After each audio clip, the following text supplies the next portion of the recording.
Eu creio que não é uma exclusividade minha, mas algo que eu tenho percebido bastante, meus amados, conversando com outras pessoas, é a má compreensão do que é pecado, né? Do que é o pecado. Quais são os efeitos do pecado? Quando você conversa com alguém da sua família, amigos ou conhecido, que fala a respeito da necessidade de essa pessoa se voltar ao Senhor, se converter ao Senhor, se arrepender dos seus pecados, via de regra, as pessoas não têm uma compreensão da gravidade do pecado, ou nem mesmo do que é o pecado, e como que isso afeta a vida da pessoa. Ela não percebe o quanto que a sua vida ela é direcionada pelo pecado. Então, vendo essa necessidade, tanto na questão, na minha vida própria, mas na questão de compartilhar isso com outras pessoas, que é extremamente importante na nossa vida evangelística, no nosso compartilhamento do evangelho, nós trataremos hoje justamente a respeito do pecado, a respeito da queda, seus efeitos, suas consequências, para que nós tenhamos uma compreensão mais clara do que aconteceu, certo? Normalmente as pessoas não se veem como pecadoras. Né? Pecador normalmente é aquele que é assassino, aquele que é um estuprador, mas não há uma compreensão clara da extensão e da profundidade do pecado, né? Só que a compreensão do pecado é extremamente importante para a nossa vida evangelística, como eu disse, mas também para o nosso relacionamento com Deus. Né? Eu costumo dizer que quando nós falamos das boas novas do Evangelho, as boas novas de salvação, primeiro, antes, nós precisamos falar das más novas, das más notícias. Que as más notícias, elas são justamente que nós estamos em rebelião contra Deus, nós estamos, como Paulo fala em Efésios 2:1, mortos em nossos delitos e pecados, e por isso nós precisamos que Deus nos dê vida em Cristo Jesus.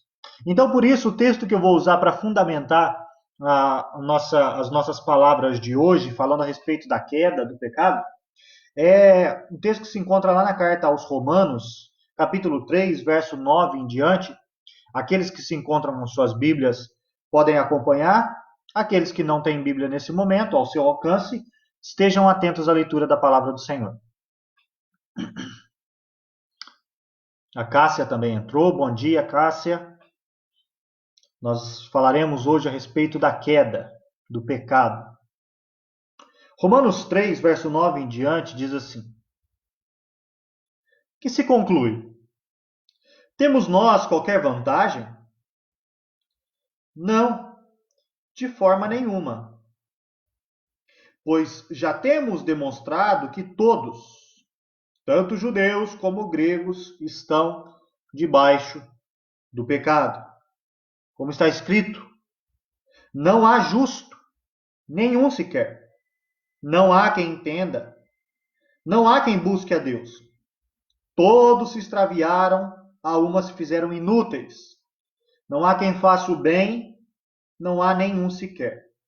A garganta deles é sepulcro aberto.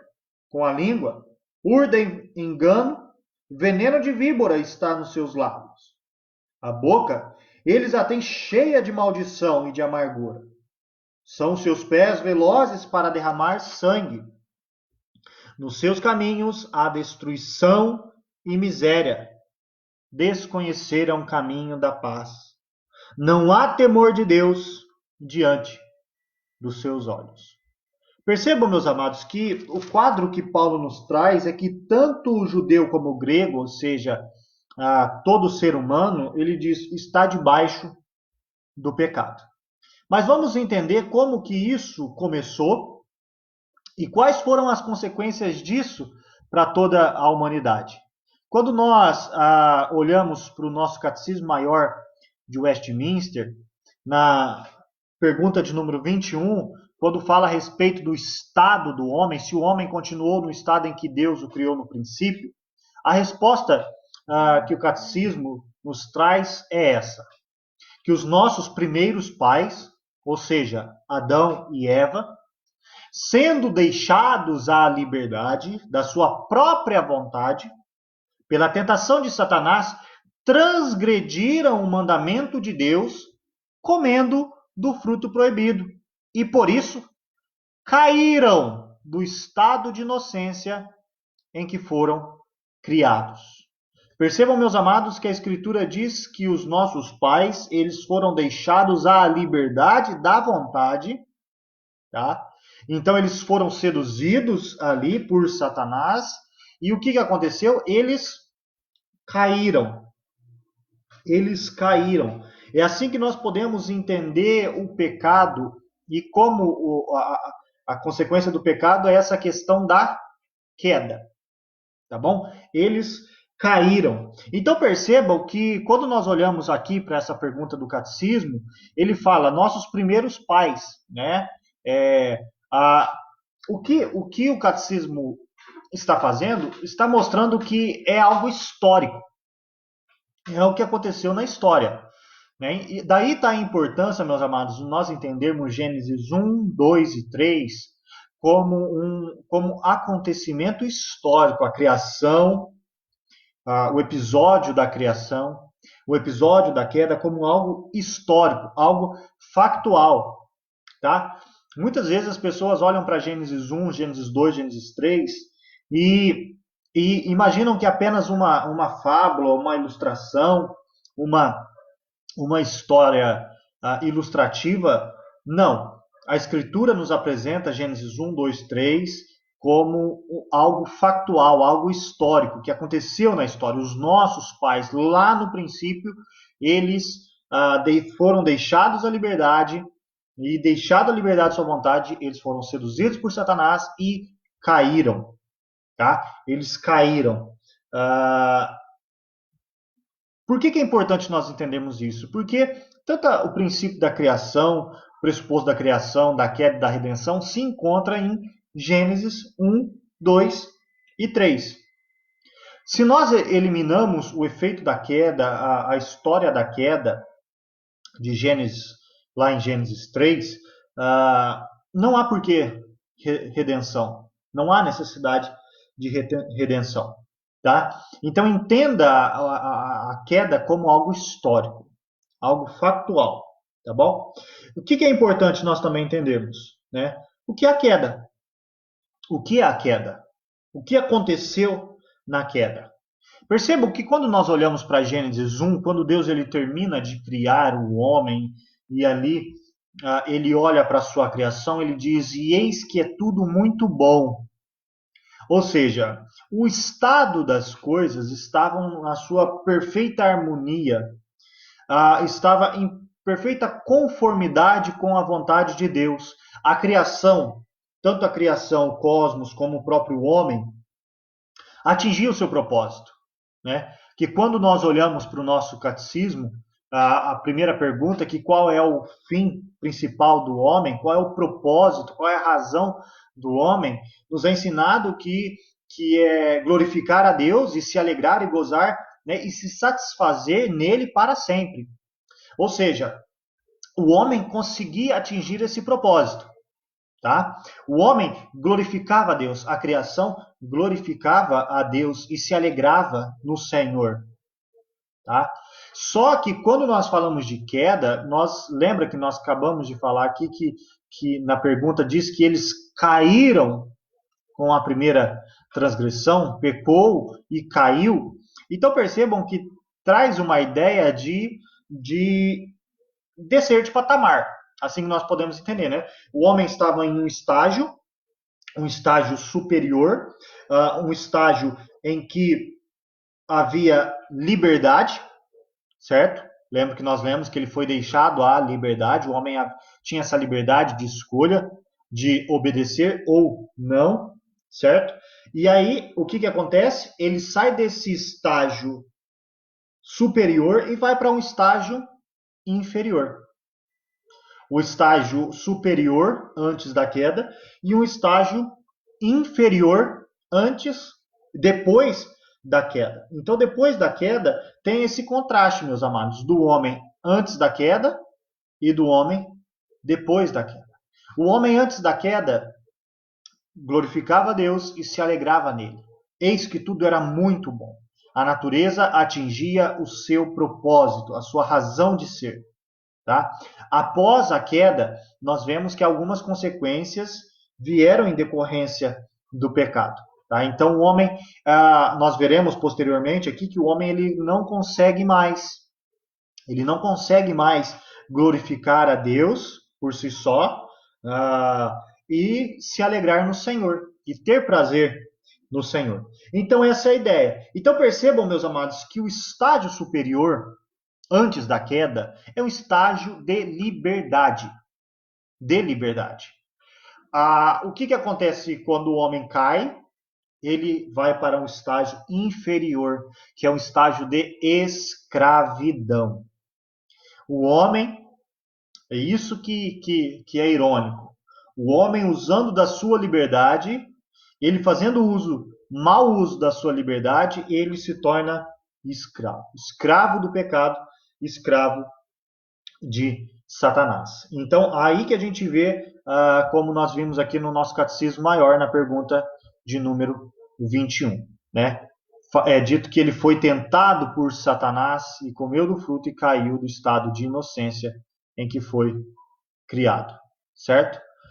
Então, vamos entender que a queda é essa diminuição de patamar, tá? Essa diminuição de patamar da liberdade para a escravidão. Se nós podemos falar, então, que no estágio anterior, né, que na condição anterior, o homem ele conseguia realizar esse fim supremo do homem, que é glorificar a Deus e se alegrar nele e gozá-lo para sempre. No estágio posterior, nós percebemos que o homem ele já não consegue mais isso. Se nós continuarmos no nosso catecismo, na pergunta de número 27, nos é dito assim: qual é a miséria que a queda trouxe sobre o gênero humano? E a resposta é que a queda trouxe sobre o gênero humano a perda da comunhão com Deus, o seu desagrado e maldição. De modo que somos, por natureza, filhos da ira, escravos de Satanás e justamente expostos a todas as punições neste mundo e no vindouro. Olha que interessante, ele diz que a primeira coisa, nós perdemos comunhão com Deus. Nós perdemos comunhão com Deus. Isso fica claro, meus amados, em Gênesis 3, quando o homem ele abre os olhos, percebendo que estava nu, o homem e a mulher, eles colhem folhas de figueira para si, e ao ouvirem a voz do Senhor no jardim, o que eles fazem? Eles disseram ao Senhor: porque nós tivemos medo, nós nos escondemos. Agora não há mais comunhão. A comunhão foi rompida. A comunhão do homem com o Criador foi rompida. Nós começamos a ver como que isso se deu. O homem que antes se alegrava no Senhor, agora ele teme o Senhor. Ele teme o Senhor, ele perdeu essa comunhão. Antes ele se alegrava no Senhor, percebam que agora o seu é desagrado e maldição, como diz na pergunta 27 do Catecismo Maior, o seu desagrado e maldição. De modo que, por natureza, agora ele se tornou filho da ira, escravo de Satanás.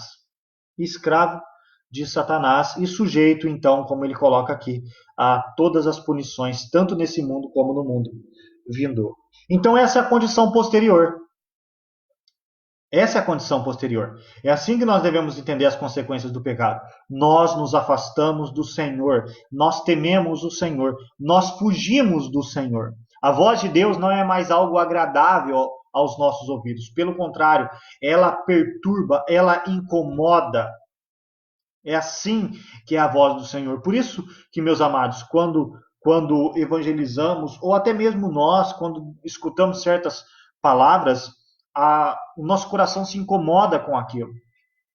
Nosso coração se incomoda por quê? Porque a nossa natureza pecaminosa ainda reluta em se entregar, em se render ao Senhor. Nós temos medo de Deus e aí nós fugimos ao ouvirmos a voz do Senhor. E aí, como nós bem vimos, nós saímos desse estado de liberdade e vamos agora para o estado de escravidão. Apesar das pessoas não acharem que são escravas de Satanás, são escravas do seu próprio pecado, porque vivem percebam que antes vivia para glorificar a Deus e se alegrar nele. Agora, nesse estado de escravidão, percebam que vive para o pecado. Vive para uma satisfação própria, não mais para se alegrar no Senhor, mas para satisfazer os próprios desejos. Tá? Então, o que eu quero que os irmãos percebam? Que a queda trouxe exatamente esse cenário de liberdade para escravidão. Da liberdade para a escravidão. Nós caímos de patamar. Tá bom? Por isso, a ideia da queda. Tá bom? Quais são as implicações disso? Quais são as implicações disso?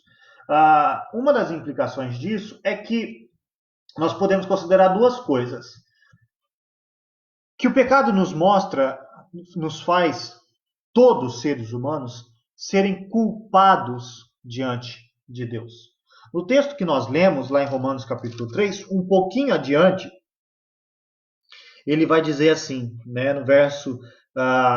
nós lemos até o verso 18, mas no verso 19 e 20 diz assim. Deixa eu confirmar se é isso mesmo. Isso. Verso 19 diz assim: Ora, sabemos que tudo o que a lei diz aos que vivem na lei, o diz para que se cale toda a boca e todo mundo seja culpável perante Deus. O que a queda ocasionou? Quais foram as implicações da queda? Nós nos tornamos culpados diante do Senhor. Todos nós somos culpados diante do Senhor. O que isso significa? Que todo homem é passível do castigo de Deus. Como nós acabamos de ler, todo homem está debaixo da ira do Senhor, porque a lei ela nos torna culpados. Tá? Ela evidencia o nosso pecado porque nós transgredimos a lei de Deus. Pecado é tudo aquilo que está em contrário, em desconformidade com a lei do Senhor. Isso é pecado. Pecado é tudo aquilo que está em desarmonia, que é contrário à lei do Senhor. Como nós transgredimos a lei, nós nos tornamos culpados diante de Deus. Todo mundo, todo homem, seja culpado perante o Senhor. Então percebo que todo ser humano se encontra nesse estado de culpa. Tá? Todo ser humano se encontra nesse estado de culpa. Passível da ira do Senhor e passível desse castigo.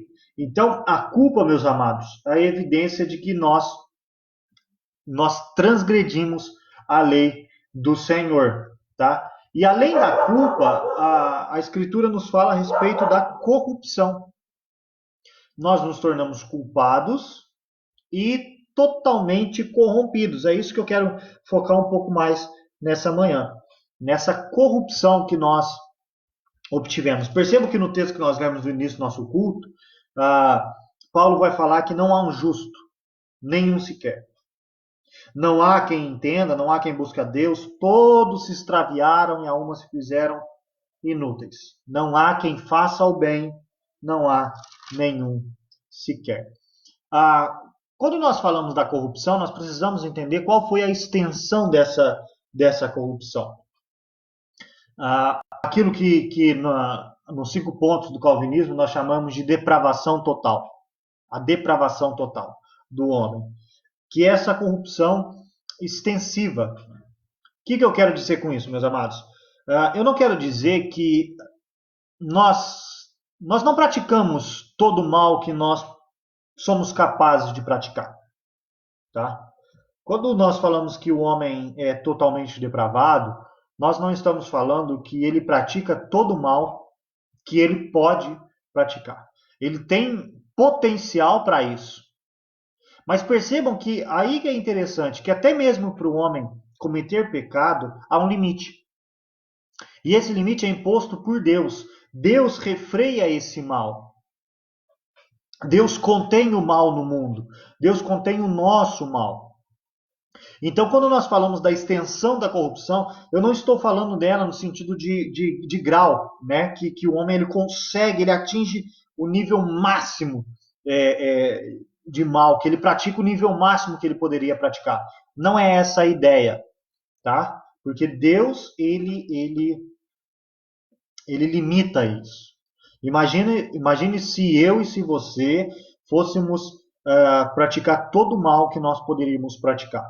O que seria o nosso mundo? O nosso mundo ele só não é pior porque Deus ele contém esse mal, ele refreia esse mal, tá? Mas quando nós falamos dessa corrupção extensiva, dessa depravação total, nós estamos falando da questão da extensão disso. Qual que é a ideia disso, meus amados? É que toda a área da nossa vida, todo aspecto da nossa vida, ah, foi contaminado pelo pecado. Toda a área, tá? Todas as partes da nossa vida foi contaminada pelo pecado. Todas, todas. Quando nós falamos, semana passada nós falamos um pouco a respeito do coração, de entender um pouco o nosso coração, e nós vimos que o pecado reside justamente no coração. E semana passada eu falei para os irmãos que pelo pecado residir no coração, e como a Escritura diz que do coração que procedem as fontes da vida, tudo que procede do coração, de um coração pecaminoso, é afetado pelo pecado. Então, se a fonte ela está contaminada, tudo que provém dessa fonte também, por consequência, está contaminado. Então, quando nós falamos dessa corrupção humana, nós estamos falando que toda parte do ser humano foi afetada pelo pecado. Nosso intelecto, as nossas emoções, a nossa vontade, a nossa parte física, nossa parte emocional, tudo que a nossa parte moral, a nossa parte ética. Então, tudo que nós formos fazer é feito sob a influência da queda. É feito dentro do contexto da queda, meus amados. Todos nós, todos nós, todo ser humano.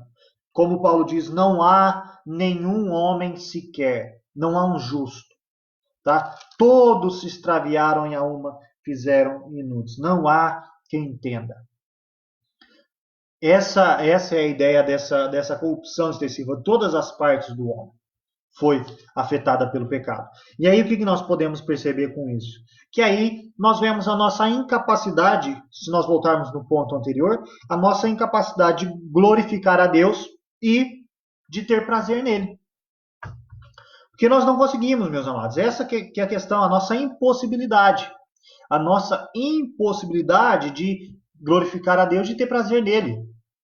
Tá? Porque todas as partes nossas foram afetadas pelo pecado. Então não há nada que nós façamos que esteja isento do pecado. Nossa confissão de fé de Westminster, no capítulo 9, no parágrafo 3º, diz assim, que o homem, caindo em um estado de pecado, lembra, falando agora de novo de cair em estado de pecado, que o homem caindo em um estado de pecado, perdeu totalmente o poder de vontade quanto a qualquer bem espiritual que acompanha a salvação. Olha que interessante. Ele perdeu totalmente todo o poder de vontade quanto a qualquer bem espiritual que acompanha a salvação. De sorte que um homem natural, inteiramente adverso a esse bem e morto no pecado, é incapaz de, pelo seu próprio poder, converter-se ou mesmo preparar-se para a conversão. Olha que interessante que o catecismo nos mostra. nós somos inteiramente adversos, inteiramente adversos a esse bem. Nós somos mortos no pecado. Nós somos incapazes, por nós mesmos, de voltarmos ao Senhor. Por quê?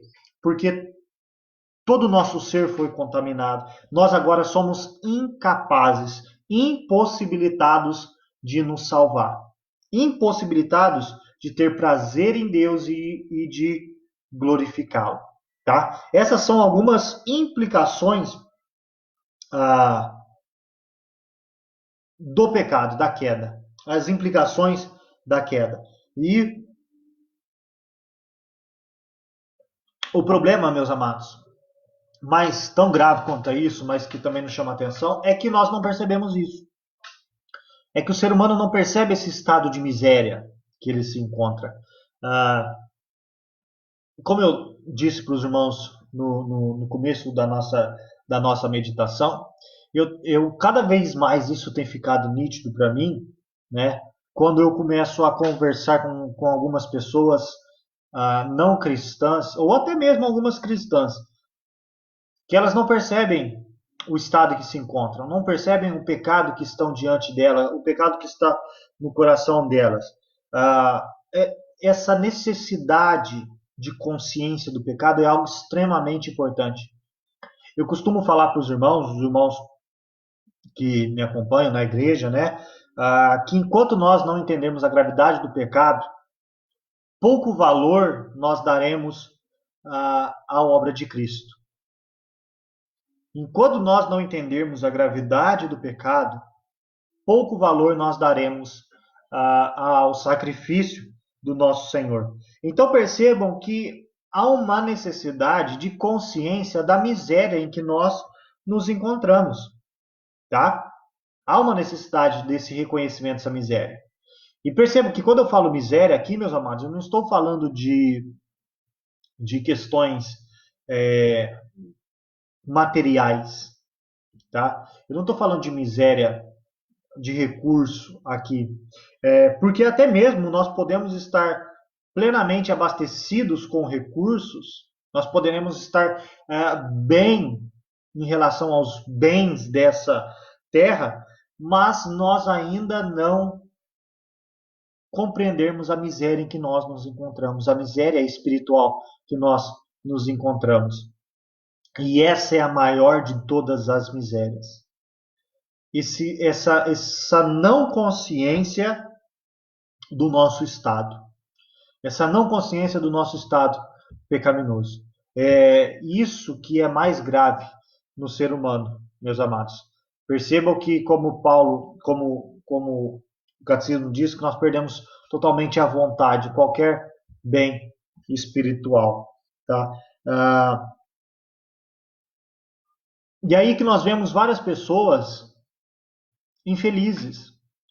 Pessoas que têm tudo, que têm um bom emprego, que têm uma boa casa, que têm um bom carro, mas ainda não se satisfaz nisso tudo. A pessoa pergunta, mas por que eu ainda não sou feliz? Né? Eu conversava com a minha esposa essa semana a respeito avaliando algumas situações de pessoas que se deram bem na vida, mas que chegaram em um patamar que a família foi destruída, tá? Que a pessoa ela caiu as pessoas que caíram num estado de devassidão tão grande que percebo que parece que todas as conquistas não satisfizeram o coração dessa pessoa. Por quê? Porque a maior miséria é a miséria espiritual, meus amados. E essa, infelizmente, nós não enxergamos em nós. Como nós lemos, o homem ele é incapaz de fazer isso pela sua própria vontade, pelo seu próprio poder. É necessário que Deus venha e abra os nossos olhos, abra os nossos corações, tire de nós o coração de pedra, nos coloque o coração de carne, abra os nossos olhos através do poder do seu Espírito, nos convença do pecado, da justiça e do juízo. E assim, meus amados, veremos o nosso estado de miséria. Percebam que é isso que acontece com a pregação do Evangelho. Quando a pregação do Evangelho entra no coração, né? Se a gente lembrar o que aconteceu, por exemplo, lá em Atos capítulo 2, quando Pedro prega aquele sermão, e aquela palavra entra no coração daqueles homens lá em Pentecostes, o que é dito, aqueles homens dizem, eles tendo o coração deles compungido, o coração deles ficou incomodado, eles perguntam: o que faremos? O que eu faço agora? E aí Pedro diz: se arrependam e creiam em Jesus Cristo. Se arrependam e sejam batizados em nome do Senhor Jesus Cristo. Percebam, meus amados, que eles sentiram o coração compungido, o coração ficou incomodado. Então eles reconheceram essa miséria. Então há necessidade dessa consciência da miséria. Então, o que nós precisamos, meus amados? Qual é o meio para tratar esse problema da queda? Tá? Qual é o instrumento para tratar esse problema da queda, do pecado? É a palavra. É a palavra. É justamente a palavra que vai ferir o nosso coração. É justamente a palavra que vai tocar no nosso coração, que vai abrir uma ferida no nosso coração para nos incomodar. Tá? Eu me lembro das palavras de Agostinho. Agostinho ele chega a dizer que ele diz basicamente assim: feriste-me com a tua palavra, então eu te amei. Feriste-me com a tua palavra, então eu te amei. Então é a palavra que vai nos trazer essa consciência da nossa real condição. É justamente a palavra que vai nos trazer a consciência dessa real condição nossa de miséria.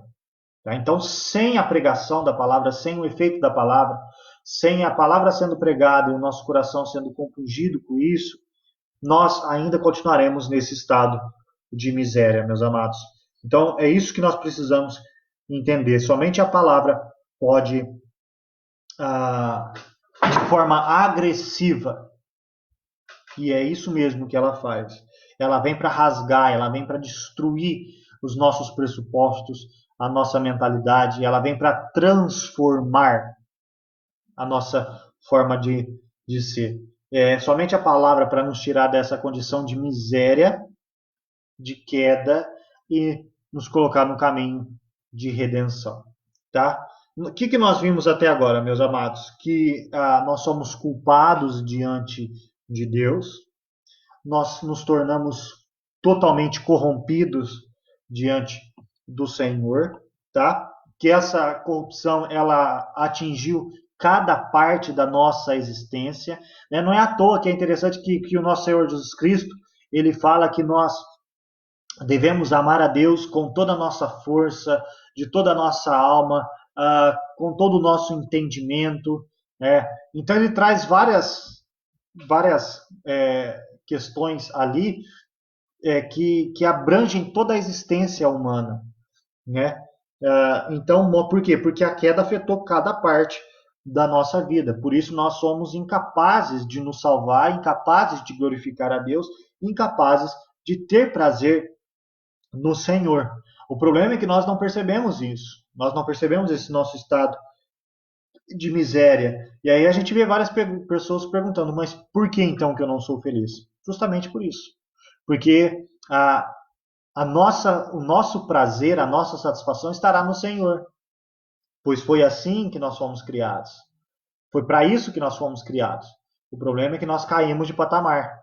Tá? Nós estamos num estágio inferior agora, de não mais buscar satisfação em Deus, mas infelizmente buscar satisfação em nós mesmos e para nós mesmos. Tá? Então, o que a gente aprende com isso? Que nós só encontraremos alegria e satisfação no Senhor. Tá? Por isso que nós vemos tantas pessoas frustradas e infelizes. Nós falamos, meus amados, da corrupção, né? Falar um pouco da extensão do pecado também, só para corroborar. Percebo que não, quando nós falamos lá no início do nosso estudo, eu falei a respeito de pessoas que entendem que pecador é só quem é um assassino, é um estuprador, é um ladrão, né? Nós precisamos entender que o pecado não é só a questão de atos externos, meus amados, mas também aquilo que provém do nosso coração, de atos internos. Se nós lembrarmos do nosso Senhor Jesus Cristo, lá em Mateus capítulo 5, no Sermão do Monte, ele vai falar que, por exemplo, que aquele que sem motivo se ira contra o seu irmão já está sujeito a julgamento. É algo interno, né? Ele vai falar a respeito de odiar o seu irmão, que é algo interno, já se tornou também um assassino. Ele vai falar a respeito do adultério, que basta você desejar uma pessoa com outras intenções, né, com intenções impuras no coração, já cometeu adultério com essa pessoa. Então perceba que não é apenas o ato externo. O pecado consiste também naquilo que é interno a nós. E aí nós vemos o quanto que o pecado ele se estende na nossa vida, tá? O quanto que nós não tem como nós fugirmos dessa realidade pecaminosa, tá? Vamos nos trazer mensagem de esperança, meus amados, porque é o seguinte, essa é o cenário do homem caído, tá? Só que nós precisamos entender que o Senhor não deixou com que nós ficássemos nessa condição. O Senhor, ele providenciou o seu filho. Ele providenciou um substituto para que nos desse uma nova natureza, um novo coração, nos tornássemos uma nova criatura. Tá? E a nossa esperança está justamente nisso, porque Cristo vem justamente resolver esse problema da queda.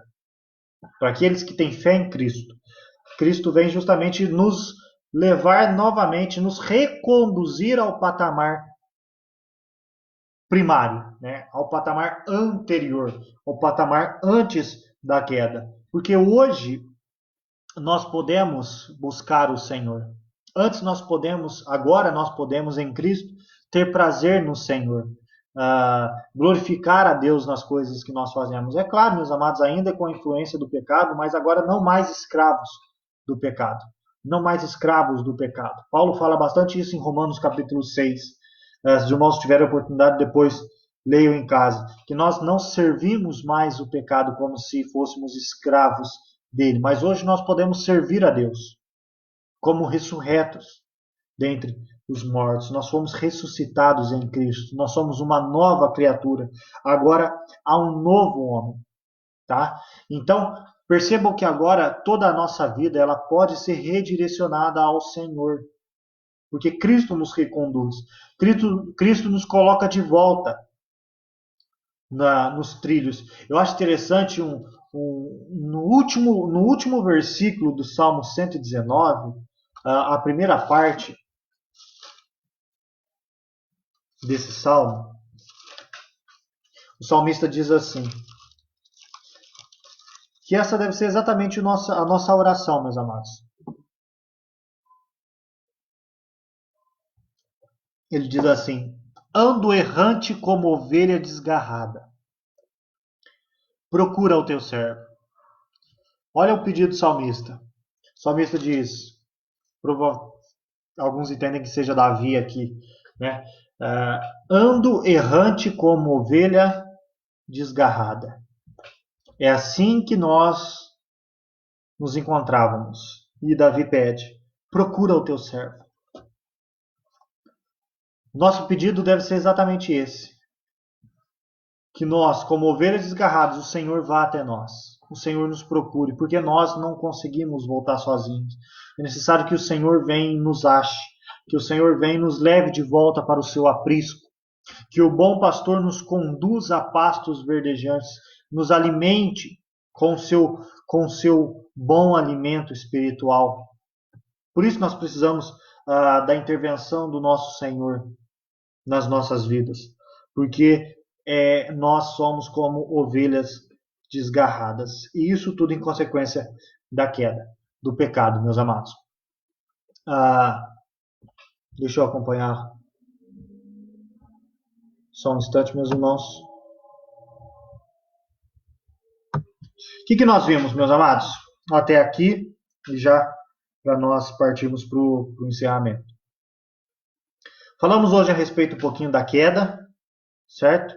Essa queda é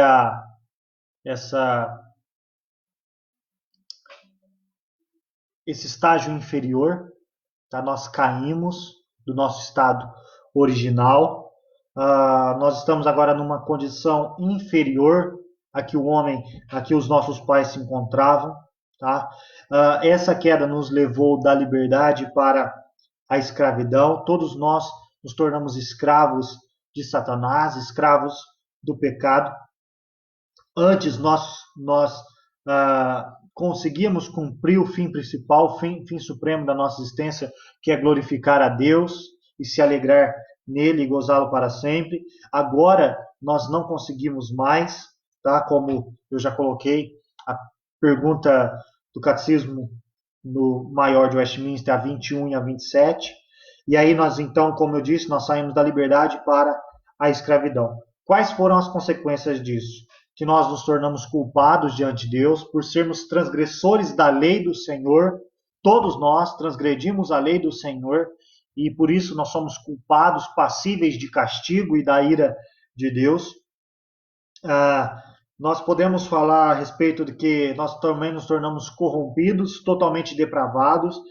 Não quer dizer que nós façamos todo o mal que nós podemos fazer, mas quer dizer que tudo que fazemos está afetado pelo pecado, pois o pecado afetou todas as partes da nossa existência. Por isso agora nós somos incapazes de glorificar a Deus, de ter prazer nele. Nós amamos muito mais a nós e as nossas coisas do que a Deus. Nós não percebemos isso, essa consciência de miséria, tá? Por isso nós nos vemos sempre infelizes diante das coisas, porque buscamos ter prazer no mundo e esse mundo não nos dará o prazer que só o Senhor nos dará, tá? E aí nós precisamos da palavra justamente para trazer essa consciência de miséria. Essa palavra que vai vir, que vai ferir o nosso coração. Né? Eu nem citei aqui, meus amados, a questão da morte, né? Que é algo também claro lá em Gênesis 3, que a morte ela é em decorrência do pecado, certo? Mas tanto a morte espiritual como a morte física, mas também a morte eterna, tá? Percebam que a sentença para a transgressão do homem, lá em Gênesis 2,15, é porque no dia em que dela comeres, verso 17, perdão, Gênesis 2,17, o Senhor disse que a consequência era a morte, certamente morrerás. E aí, quando os nossos primeiros pais eles comem do fruto, a sentença que Deus dá ali para Adão e diz a ele porque tu és pó e ao pó tornarás, isso é a questão da morte. Mas nós já vemos, eu falei da morte espiritual, esse afastamento de Deus, essa é a morte espiritual, esse afastamento de Deus, lembrando que Isaías diz que o nosso pecado faz separação entre nós e o nosso Deus. Então, o que o pecado faz? A consequência, a implicação da queda é essa separação de nós e do nosso Deus, a separação que é a morte física, que é do corpo, do espírito, certo? O pó volte à terra como era e o espírito volte a Deus que o deu. E aquele que passa pela morte física, estando morto espiritualmente, esse vai para a morte eterna. Como Paulo fala em Tessalonicenses, 2 Tessalonicenses, que é ser banido da face de Deus por toda a eternidade. Então é estar separado de Deus por toda a eternidade. Qual é a solução para isso? Como eu já disse, é Cristo. Porque nós precisamos crer naquele que venceu a morte. Então, pela morte física nós passaremos. Mas aquele que passa pela morte física, sendo reconciliado com Deus, ou seja, não estando morto espiritualmente, não passa pela morte eterna. Então, se nós quisermos ser livres da morte eterna, nós precisamos nascer de novo, nos reconciliar com Deus através de Cristo Jesus. Então, aí nós passaremos pela morte física, provavelmente, todos nós, mas não passaremos pela morte eterna. Se aqui, hoje, nós crermos no nosso Senhor Jesus Cristo. Tá? Então, só para pontuar um pouquinho a questão da morte, porque também é consequência da queda. Tá? Se Deus permitir, em outra oportunidade, nós podemos falar um pouco mais a respeito dessas consequências, como na questão dos nossos relacionamentos, questão da criação, que, como eu disse, a queda afeta toda a área da vida. Tá bom, meus irmãos? Se algum irmão quiser fazer algum comentário, eu vou aguardar um pouquinho, tá bom? Enquanto isso, eu queria agradecer a presença de todos que estiveram conosco, que nos acompanharam nessa manhã. Eu espero que cada irmão tenha entendido um pouco a respeito da queda, do pecado, das consequências do pecado, a gravidade disso, tá? E aplique isso na sua vida e transmita isso às outras pessoas. Sempre que possível, sempre que houver a oportunidade, antes de você falar das boas novas do Evangelho, lembre-se que as boas novas de salvação, ela só é necessária porque, primeiro, há as más novas, as más notícias, de que nós somos culpados e corrompidos. Por isso nós precisamos de salvação. Senão não haveria motivo, meus amados. As boas novas de salvação são para aqueles que entendem que precisam de salvação. Tá? Daí a necessidade de nós apresentarmos às pessoas que elas se encontram no estado de queda, de rebelião, de pecado. Por isso, como Pedro diz, como eu citei lá em Pentecostes, arrependam-se e sejam batizados em nome do Senhor Jesus Cristo. Somente assim nós seremos libertados dessa escravidão do pecado e dos efeitos que isso causa para nós. Tá? Então sempre se lembre disso e sempre lembre as pessoas disso, tá? Que elas necessitam de salvação porque estão em total ruína e miséria por causa dos seus pecados. Tá bom? Vi que não há nenhuma pergunta, nenhuma consideração. Então a gente vai fazer uma oração para encerrar. Eu peço que cada irmão feche seus olhos. Vamos orar ao Senhor.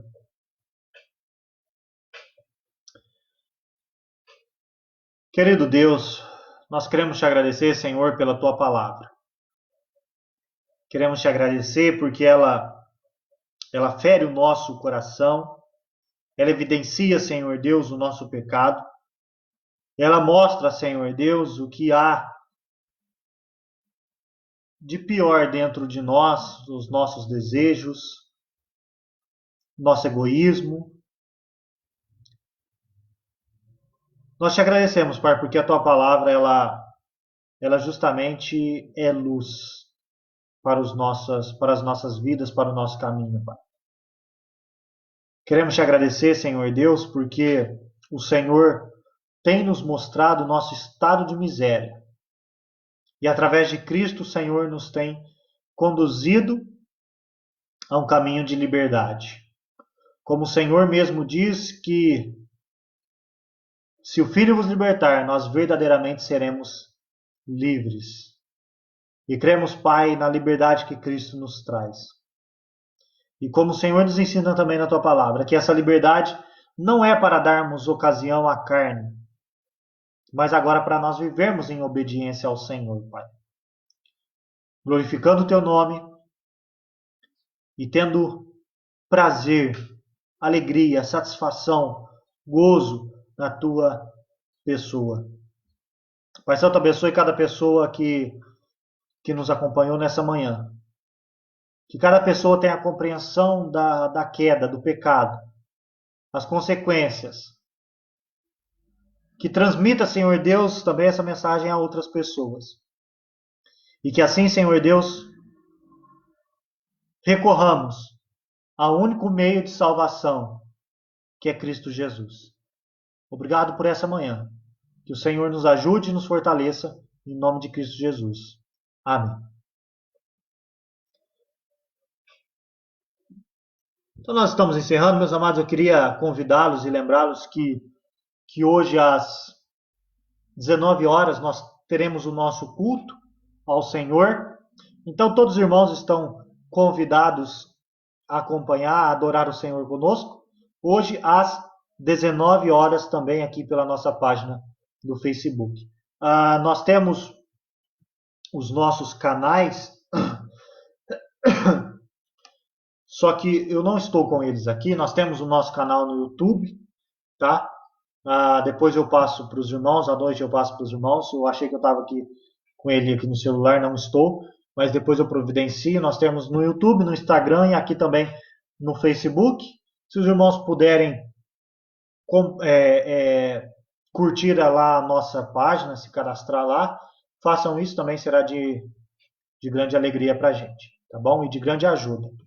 Muito obrigado a todos, que Deus dê um excelente domingo a cada um de vocês e eu espero vê-los à noite.